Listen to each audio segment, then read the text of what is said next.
Olá pessoal, só ver se consigo ter isto aqui, pronto.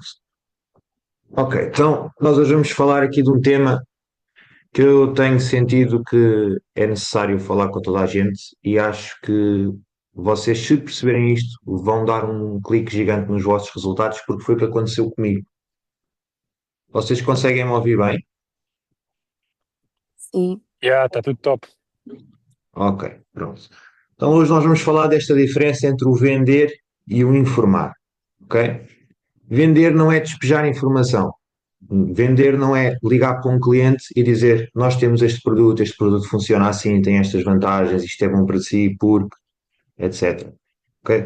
Para nós vendermos, nós temos que ouvir o cliente, nós temos que perceber o que é importante para o cliente, quais é que são os problemas que ele tem, os sonhos que ele tem, o que é que o cliente quer neste momento, com o que é que ele está preocupado. Quando vocês metem o cliente a falar sobre estes assuntos, o que é que vai acontecer? Vocês vão perceber qual é que é a informação do vosso produto e do vosso serviço essencial para aquele cliente. Isto vai fazer duas coisas. Vai fazer com que a conversa seja menos monótona e vai fazer com que o próprio cliente ache que o vosso produto encaixa certinho e direitinho com o que ele anda à procura. Porque eu vejo as vendas desta forma, é como se vocês tivessem um baralho de cartas. E este baralho de cartas é os vossos trunfos. Vocês têm um produto que tem esse baralho de cartas, que são os vários trunfos que vocês podem apresentar ao cliente. Se vocês começam a mandar trunfos às cegas ou despejam a informação toda, os trunfos todos, ao cliente, o que vai acontecer é que o cliente só se interessa, se calhar, por duas, três, quatro dessas cartas e vocês vão despejar 12, 15 cartas a falar de coisas que não lhe interessam. Então o que é que vai acontecer? O próprio cliente vai dizer: olha, estou a perder tempo, isto não me interessa, eu não quero, muito obrigado, tchau.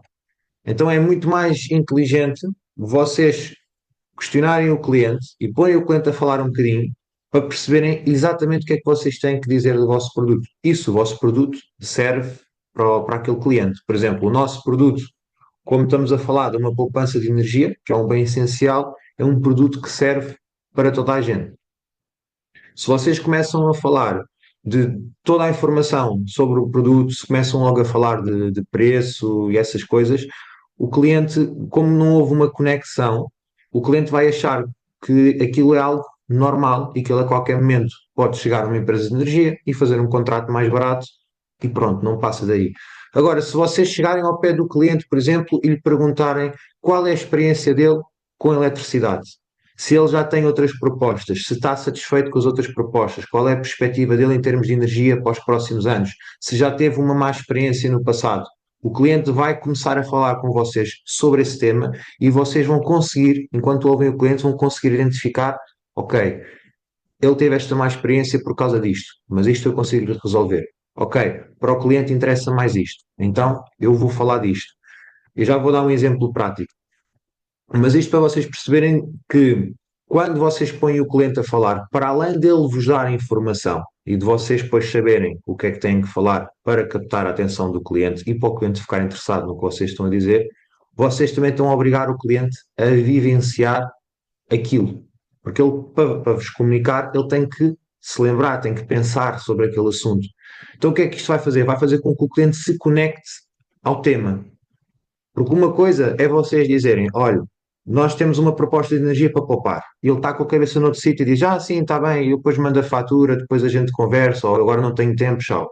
Outra coisa é vocês conseguirem fazer com que o cliente se lembre que ele está a pagar muita energia, que teve uma fatura aqui há 2 meses que veio com uma estimativa gigante e ele até ficou ali com o corda um bocado no pescoço para aguentar o negócio. Se vocês fizerem isso e depois lhe disserem que a partir de agora vocês tiram esse problema, que essa hipótese não volta a acontecer, vai ter um impacto muito maior no cliente do que simplesmente dizerem que ele vai poupar. Porque vocês obrigaram-no a voltar a viver aquele problema. Ao voltar a viver aquele problema, ele sentiu esse problema e isso cria inconscientemente uma urgência para evitar que isso aconteça de novo. E depois vocês mostram o vosso produto, o vosso serviço. E aí o cliente vai dizer: epá, é mesmo isto que eu preciso. Porque isto é como nós todos. Nós também temos todos muitos problemas. mas na maioria das vezes a gente não está a pensar neles. Mas quando estamos a viver o problema, é quando nós pensamos: eu tenho que sair desta situação, eu tenho que resolver este problema, eu tenho que arranjar uma solução. Então, o vosso objetivo também é que o cliente volte para esta frequência, porque nesta frequência é muito mais fácil ele tomar uma decisão. Ok? Pronto, então, nas vendas, hum, vocês não devem começar logo por mostrar o vosso produto. Vocês têm que fazer uma apresentação, se for que seja o mais curta e básica possível, de propósito para que o cliente faça perguntas, que é o caso como vocês, por exemplo, fazem quando têm uma proposta solar e vocês ligam para fazer um follow-up. A única coisa que vocês têm que dizer, em vez de dizerem tudo, por exemplo, o que eu faço, eu digo-lhe que são X painéis, que vai ter uma produção de X e que ele vai poupar Y. E depois pergunto-lhe o que é que acha da proposta, tem alguma pergunta, alguma questão. Eu não dei informação quase nenhuma. O cliente vai fazer perguntas. Como é que isso funciona? Mas os painéis vão ser postos como? Onde? Eu vou ter uma visita técnica antes? Quanto é que isso custa? E aí vocês vão começar a perceber também pelas perguntas que ele faz o que é que ele dá importância. Porque se ele faz perguntas é porque ele está interessado em alguma informação. E depois vocês até podem explorar aquilo um bocadinho mais.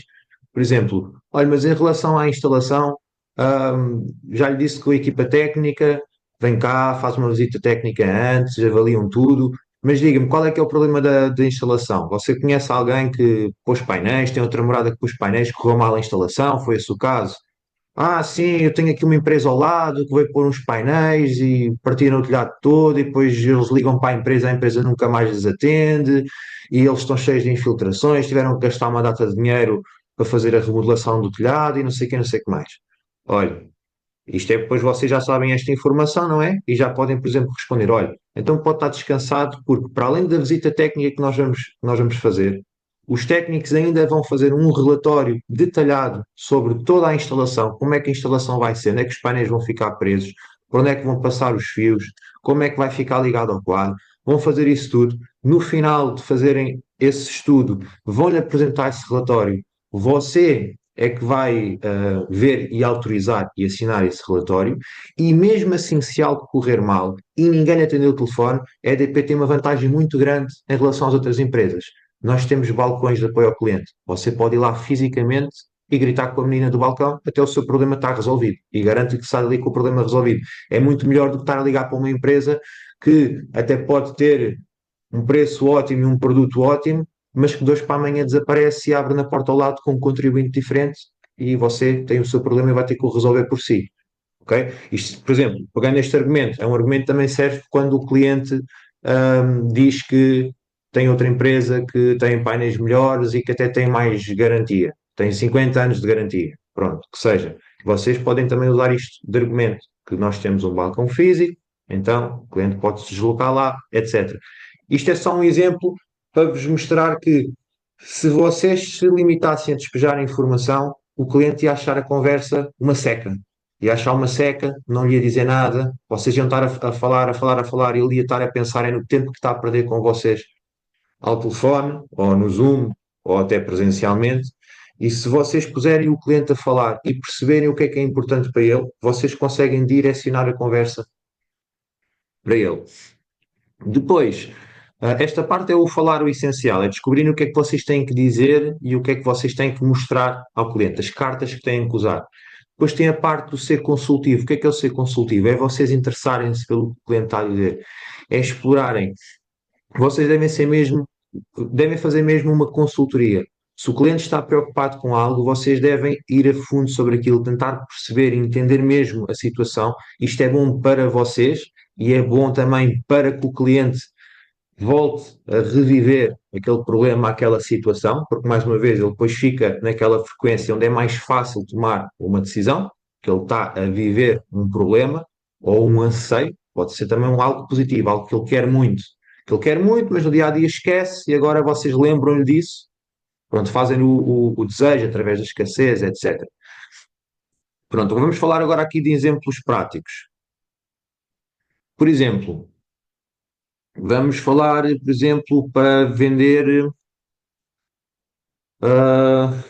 Não queria usar o exemplo da caneta, porque esse já toda a gente sabe. Mas, pá, pronto, vou usar o exemplo da caneta. Para vender uma caneta, vocês o que é que podem fazer? Ou o que é que eu acho que a maioria de vocês está a fazer? Ligam para o cliente, olha, boa tarde, eu sou o Hugo Alves, eu vendo canetas, eu tenho canetas muito boas, elas são excelentes, duram uma vida inteira, escrevem em todas as superfícies, não mancham os dedos, não mancham a roupa, etc, etc, etc. E o cliente lá de lá vai dizer, sim, sim, está bem, não quero, obrigado. Ou eu depois falamos, etc. Outra coisa é vocês ligarem para o cliente e dizerem assim: olha, boa tarde, o meu nome é Hugo, diga-me uma coisa, eu estava a ligar para a sua empresa porque tenho a empresa aqui categorizada numa base de dados em que diz que os senhores no passado já tiveram algum problema com falta de canetas. Isto é verdade? Vai dizer sim ou não. E vocês começarem a explorar um bocadinho. Olha, já uma vez lhe aconteceu estar a escrever, por exemplo, e passar a roupa e manchar a roupa, ou estar a escrever numa superfície em que a caneta não escreve ou deixa de escrever, ou vocês podem falar, por exemplo, olha, já uma vez aconteceu você esquecer-se da sua caneta, pronto. Ter uma caneta extra é sempre útil, etc, etc. Pronto. E vocês fazendo esta conversa com o cliente vai começar a falar. Pode ser que o cliente diga que não tem interesse nenhum nisto e que não, não, não, não, tchau. E pronto, porque vocês nunca vão ter um pitch que resulta com 100% dos clientes, mas vocês porem o cliente a falar sobre isso, o cliente vai-vos começar a dizer o que é importante para ele. É pá, assim, olha, já uma vez a gente encomendou umas canetas, precisávamos de canetas, tínhamos um fornecedor, é pá, e o fornecedor a gente encomendava as canetas, eles só chegavam 3 semanas depois. Pronto, vocês podem dizer assim, olha, isso connosco não acontece, os nossos prazos de entrega são 2 dias. Você encomenda as canetas connosco e nós, em 2 dias, pomos as canetas na sua empresa. Se isto não acontecer, nós também asseguramos isso em contrato. Se isto não acontecer, nós devolvemos o dinheiro da encomenda e mandamos as canetas na mesma, ou whatever, o que for que vocês tenham de trunfo para esse assunto. Mas pronto, se vocês começarem a falar com o cliente, vocês vão ver o que é importante para ele. Se calhar não é importante para ele o facto da caneta escrever em todas as superfícies, não manchar, mas é importante os prazos de entrega. E vocês nunca iam lá chegar, ou até podiam dizer isso no meio de uma data de informação que era irrelevante para o cliente, e quando dissessem, o cliente já estava a achar a conversa chata e já nem ligava. Enquanto que vocês dizerem isto, ele observou esse problema, viu que ele de facto tem um fornecedor que se atrasa, que isto já lhe causa uma data de problemas, e vocês agora vão lhe dizer: não, olha, mas connosco isso deixa de acontecer. E aí o cliente ou vai querer avançar com vocês, ou ele próprio vai demonstrar interesse.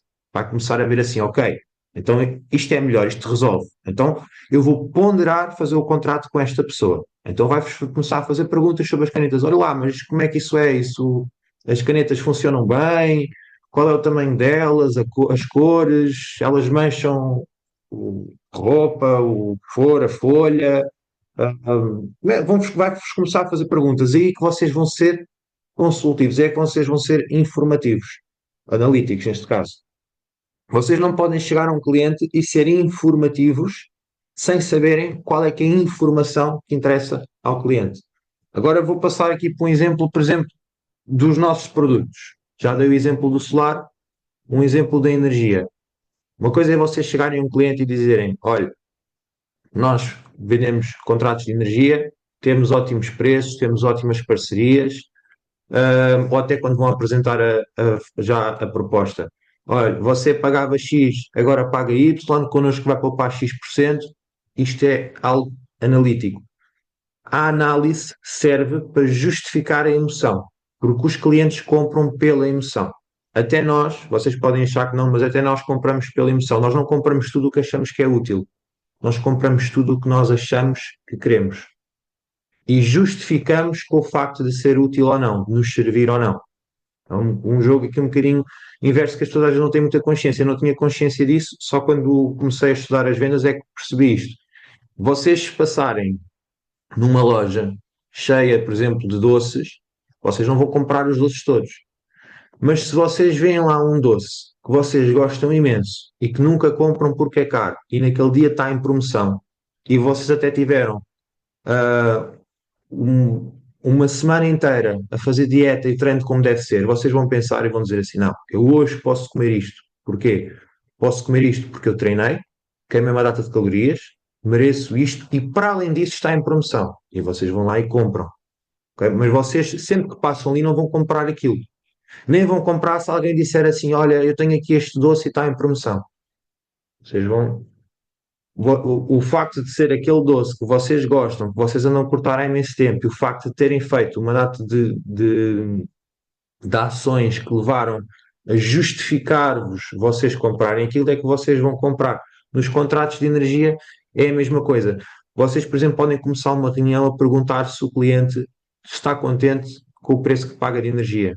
Se ele está ciente do que é que se passa no mercado, que nós vivemos num período de, agora falta uma palavra, de instabilidade, vivemos num produto num tempo de instabilidade por vários fatores, ok? Se o cliente tem noção disso, se ele está a par disso, o que é que ele acha sobre isso, se ele já tem outras propostas de energia, se está satisfeito com as propostas que lhe apresentaram de energia, se já teve alguma má experiência no passado, uma boa experiência no passado, façam o cliente falar, porque o próprio cliente vai vos dar a informação. Uma coisa é o cliente dizer assim: olha, eu acho que estou a pagar imenso, porque eu conheço um monte de gente que está a pagar menos que eu. Epá, mas eu não tenho paciência nenhuma para estar a ver essas coisas de energia. E também, para ser sincero, isto até eu pago muito, eu sei, mas nem mexe com o meu negócio, porque nós faturamos imenso e não é por mais 50, 60, 70, 80 euros que vai mexer no meu negócio. Então eu nem me chatei com isso. Então, o que é que vocês vão estar aqui a perceber? Que o cliente não quer saber da poupança. Ele sabe que está a pagar mais caro, mas não quer saber da poupança. Se vocês começarem a venda a dizer que ele vai poupar, ele vai dizer: ok, vou poupar 50 euros. Isso não mexe o ponteiro. Não vou dar ao trabalho nem à chatice de estar a fazer contratos, etc., e a pensar nisso. Ao menos pior do que eu estou agora, já sei que não fico se eu não mudar. Então pronto. O que é que vocês podem fazer? Vocês podem lhe dizer que lhe tiram essa dor de cabeça. Olha, eu percebo perfeitamente, isso é um problema que muitas empresas têm.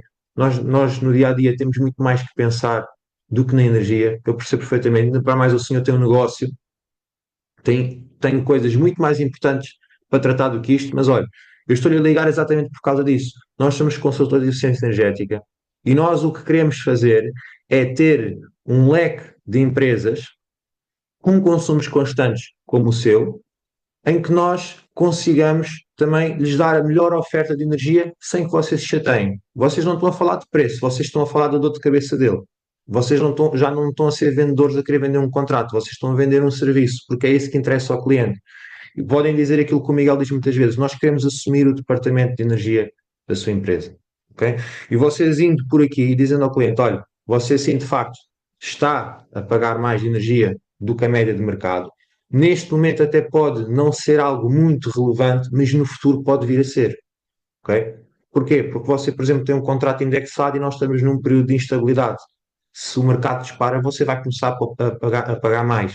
Então eu estou aqui de propósito para não só lhe dar uma melhor oferta do que você tem agora em termos de preço, pode até não ser muito relevante para si, mas vai protegê-lo contra eventuais casos futuros. Por exemplo, se o mercado disparar, você sendo indexado, não tem garantia nenhuma e a sua fatura pode duplicar, triplicar, quadriplicar, e comigo isso não vai acontecer, porque eu tenho aqui uma proposta que lhe protege em relação a isso. Vocês até agora não falaram nada de preço, não falaram nada de poupança.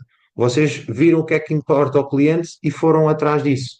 E o cliente, como vivenciou aquilo, aquela dor de cabeça, e depois vocês ainda lhe puseram o medo, digamos assim, de que agora pode não ser relevante, mas no futuro pode ser, é mais dor de cabeça, mas vocês estão-se a apresentar com umas resoluções disso. Ele vai começar a pensar assim: pá, esta energia é muito chato, eu não gosto nada disto, é só dor de cabeça, pá, mas está aqui uma pessoa que eu, se contratar, não tenho que lhe pagar nada e nunca mais tenho que me preocupar com isto. Epá, então é mesmo isso. A probabilidade que ele tem de fazer o contrato com vocês é maior. Se ele vos der uma informação qualquer do género: epá, já tenho aqui uma data de propostas, até tenho umas que são melhores que outras, epá, mas é tudo a mesma coisa, eu não percebo nada disto, eu não sei se isto é bem assim ou se não é. Vocês, por exemplo, dizem que aquilo é muito confuso.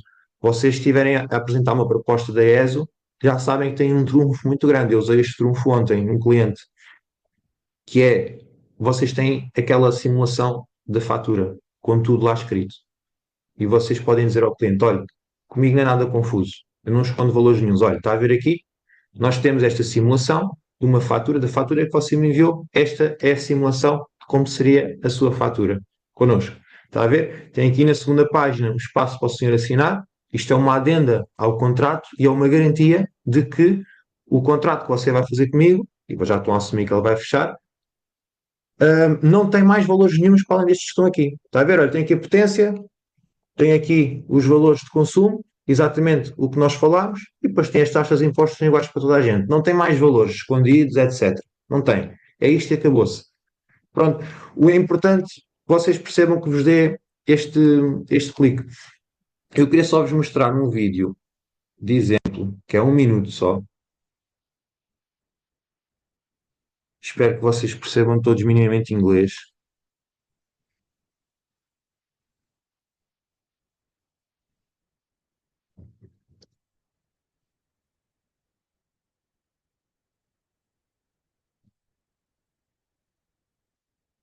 Ok. Então, só para acabarmos aqui. Espera aí, que tenho aqui umas coisas no chat. Deixa eu ver se há alguma pergunta. Não. Ok. Pronto. A questão 1 minuto e 40 é uma venda do Tristan Tate. Um exemplo de uma venda do Tristan Tate que eu achei bastante interessante. Alguns de vocês já devem ter visto. Mas tomem atenção àquilo que nós falámos hoje e vejam o quão efetivo isto é quando é aplicado. Would you say you still have the sales skills in you? 100%. Yeah? If I went broke tomorrow, the problem is because I'm famous, the Tate brand in and of itself is worth so much. I couldn't go broke. If I went broke, I could make the money back somehow. But I could start selling cigars or ties or something. Yeah. So if I told you right now, sell me a cigar, putting you on the spot. You're putting me on the spot to sell you this cigar. Yep. Okay, what's your experience with cigars? Do you like cigars?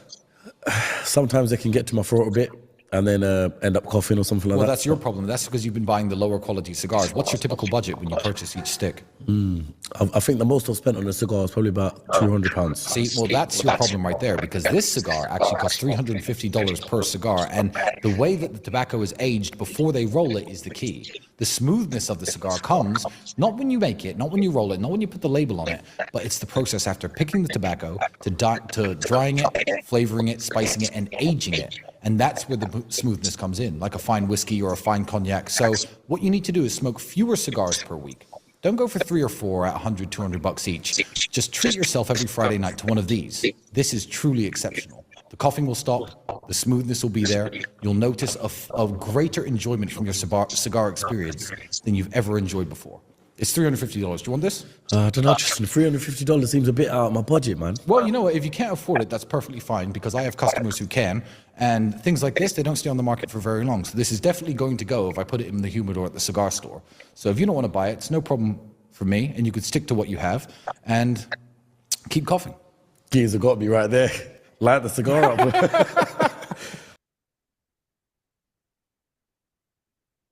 Pronto, isto foi um exemplo prático do Tristan daquilo que a gente falou.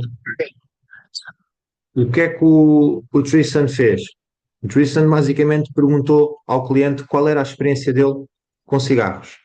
E o cliente disse a experiência dele e que tinha algumas dificuldades em fumar naquele caso, os charutos, porque tossia muito, etc. E ele pegou logo nisso, ele viu logo assim, ok, este é o problema do cliente, é isto que eu tenho que resolver. Ele está a vivenciar isto, pá, eu gostava de fumar charutos, pá, mas eu não consigo, eu tosso muito. Ele vai logo dizer, olha, isso é porque tu fumas charutos de baixa qualidade, isto é um charuto de alta qualidade, isto resolve o teu problema. Tu, com este tipo de charutos tu consegues fumar sem ter esses problemas de tossir e depois ele passa para a parte analítica, ele começa a explicar o processo do cigarro, como é que ele é feito, a qualidade que justifica, neste caso, o preço, que são cigarros mais caros. Depois o cliente começa a pôr uma objeção, que é que aquele cigarro é muito caro para ele. E o que é que ele faz? Ele mete escassez, ele diz que aquilo é um produto que não está sempre disponível, que ele entende perfeitamente que não é para toda a gente, okay? Que é só para um certo determinado público-alvo, mas também lhe diz que se ele não for por aquele meio, ele vai continuar a tossir, vai continuar com o problema dele. E o cliente depois então diz que então quer comprar. Ele inclusive justifica o preço de uma forma bastante interessante, que ele diz que pode ser mais caro, mas tu não precisas de fumar tantos. Basta fumares um ou dois, um sexta, um sábado, e está tranquilo. Porque vale mais do que fumares vários mais baratos. Até te fica mais barato desta forma. E o cliente acaba por comprar a ideia do Tristan. Pronto, isto é um exemplo prático daquilo. O Tristan não chegou lá e não começou a dizer que o cigarro é muito, muito bom e que é feito desta forma e desta e mil e uma coisas. Ele começou por perguntar ao cliente qual é a experiência dele com os cigarros, com os charutos. Pronto, é esta parte é o que eu queria que vocês tirassem desta chamada, porque acho que é o importante, é vocês porem o cliente a falar sobre o vosso tema, sobre o tema que engloba o vosso produto, porque a probabilidade de vocês apanharem uma coisinha ou outra que vocês consigam encaixar no vosso produto é ótima. E depois vejam, ponham-se no lugar do cliente, o que é vocês estarem a falar com alguém que tem um produto e que tudo o que ela vos diz vai de encontro àquilo que vocês precisam. Vocês vão começar a pensar, nem que seja de forma inconsciente, assim, isto é muito bom, isto vai, é mesmo o produto certo para mim, isto vai mesmo de encontro ao que eu preciso. Tudo o que me estão a dizer bate certo com o que eu preciso neste momento. Enquanto isto é muito mais interessante do que despejarem uma data de informação que não vos diz nada. E aquele produto, ou neste caso o nosso produto, tem muito mais informação do que aquela que nós vamos dar ao cliente. Mas nós só vamos mostrar ao cliente, só vamos dar ao cliente aquilo que é importante para o cliente. Não vamos mentir ao cliente, não vamos esconder nada, mas vamos falar daquilo que é importante para ele, para o manter interessado na conversa e para ele ver que o produto serve para ele. Não adianta nada estarmos a dar informação que não lhe serve. Agora vou abrir aqui assim um tempo para saber se alguém tem perguntas. Não sei se também queres acrescentar alguma coisa, Miguel. Muito bom, muito bom. Bom trabalho, Hugo. Ahm, Tínhamos combinado ontem eu falar aqui de alguma coisa, só que entretanto eu não apontei ontem, era só para saber se tu te recordavas. Eu tenho aqui outra coisa para falar, mas lembras-te o que é que tínhamos falado ontem que era para eu também aproveitar para falar aqui? Não me lembro, mas acho que nós falámos disso aqui no WhatsApp. Ok. Porque acho que podia ser um assunto importante, eu acho que tinha a ver assim com a parte também aqui deste assunto de vendas, que eu até te disse que querias também acrescentar isso. Yeah. Mas também se não te recordares e não tiveres aí, não tem problema. Que eu entro noutro tópico. Aqui 5 minutos. Right. Ok. Alguém tem perguntas para fazer sobre o que a gente falou aqui? Dúvidas, como é que se faz isto, como é que se faz aquilo, um exemplo qualquer que tenham tido com um cliente. Isto tirou a câmera, não sei porquê. Não tem? Perfeito. E eu percebo porque é que não tem. E agora vou entrar aqui num assunto um bocadinho mais agressivo, mas acredito que acho que é essencial e entra aqui no tópico também das vendas. Eu hoje vou-vos vender a ideia do porquê de ser essencial vocês estarem numa reunião Zoom com a câmara ligada. Ok? Então vamos lá. Primeiramente, o que nós temos que entender é que nós estamos numa reunião de trabalho, não estamos numa reunião de brincadeira. Isto é a vossa profissão, isto deveria ser a vossa prioridade e estamos num ambiente de trabalho, estamos num ambiente profissional. Então, entrar numa reunião e numa formação com a câmara desligada e ficar com a câmara desligada demonstra três coisas. Primeiramente, falta de respeito pelo speaker que preparou a chamada e que teve a dedicar tempo para vos apresentar este conteúdo. Segundo, desinteresse da vossa parte, porque provavelmente não estão atentos aqui, estão a fazer outras coisas enquanto estão a estar aí na formação e isto é um tópico que é para vocês e não para o speaker que está aqui. Terceiro, falta de atitude, porque isso demonstra que vocês provavelmente não se sentem confortáveis para estar com a câmera ligada numa reunião e podem ter vergonha, podem ter outro tipo de coisas que provavelmente vos estão a afastar dos vossos objetivos. Então, aquilo que eu quero que vocês entendam é que a vossa atitude nas vendas, ela gera-vos o resultado. E esta atitude, ela é escalável. Quanto mais atitude vocês têm, quanto mais compromisso vocês têm, as vossas vendas, perdão, acabam por ter um impacto cada vez mais positivo. E isso acontece principalmente também com as pessoas que nem sequer estão aqui, ok? Elas arranjaram outra coisa, outra prioridade, outro assunto que tinham mais importante para tratar. E isso é o que a maioria das pessoas fazem. Continuam-se a afastar constantemente dos seus objetivos porque acham que existem prioridades e coisas que não podem esperar, que não lhes vão aproximar dos seus sonhos, que não lhes vão aproximar dos seus objetivos e que não lhes vão garantir o seu futuro. Então, aquilo que eu quero que vocês entendam é que estar com a câmara ligada numa chamada deste género demonstra atitude de compromisso e respeito pela pessoa que preparou esta chamada e que está a falar com vocês. Eu, se calhar, não tinha tanta necessidade de estar com a câmara ligada. Eu já sei isto, eu sei o que é que o Hugo está a falar, eu já tenho resultados, eu provavelmente tenho mais experiência do que vocês, eu se calhar tinha menos necessidade de estar com a câmera ligada do que vocês.